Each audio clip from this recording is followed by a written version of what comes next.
First of all, I just want to say I'm glad that you're okay, because the last time I was supposed to interview you, Yeah. you were in the horrible accident.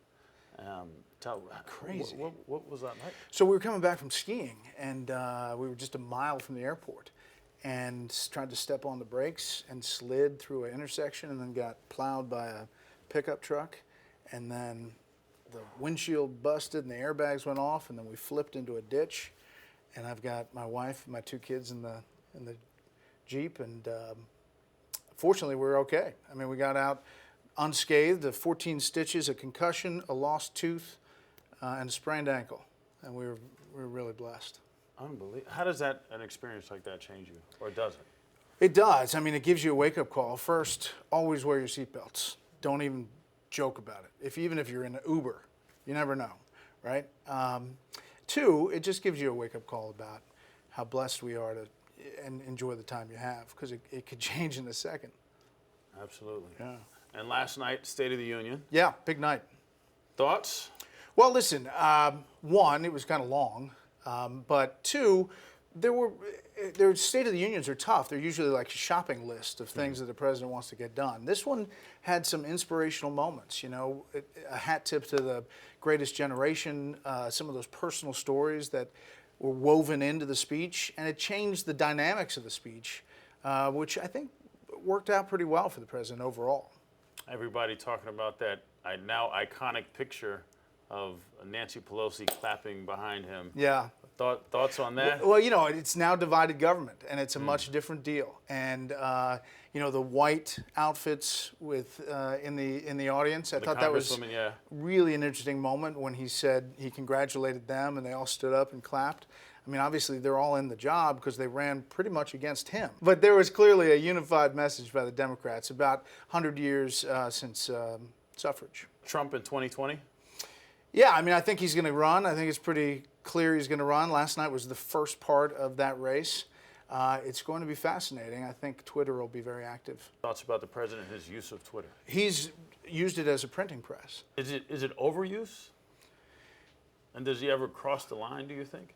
Yeah, his supporters even would say, hey, take it easy on Twitter.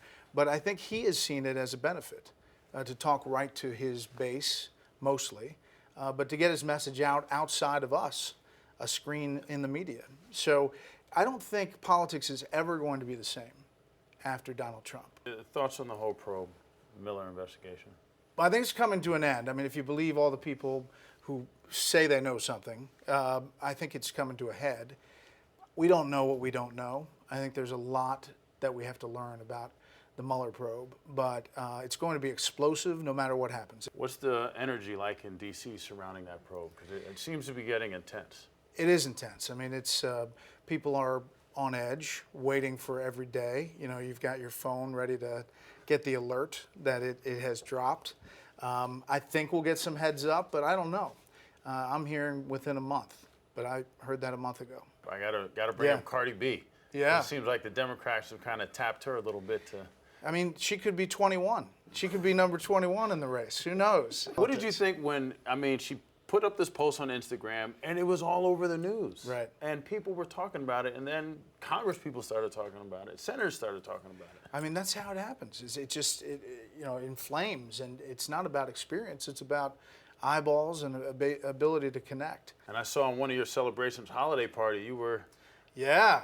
Little rapper's delight. Rapper's delight. If you know this news thing doesn't work out, you're gonna drop the Bear record. Maybe. I mean, a Big Bear MC. It was fun. It was fun. We tracked down the Sugar Hill Gang, and got them for the Christmas party. And I remembered that rap from high school for some reason. I always had it in my head. And then they said, "Come on up," and that's what happened. It went a little viral. You think so? Maybe just a little. Like people that had no idea. Yeah. I think we may have gained a viewer or two. Congratulations, 10 years. Thank you. Yeah. It's a big to do. It is, yeah. It was great. You know, took over for Bret Hume January 2009, and it's been quite a run. You all, FNC continues to be on top of the ratings. Yeah. What is the secret to the sauce? Knock on wood. I mean, we've had a great run, and I think it's because we're still scrappy. You know, we've been number one for a long time, but we're still kind of digging it out. And you know, on the news side of the house, we're really trying to be fair to all sides. Want more extra? Hit the subscribe button and the bell and never miss a video.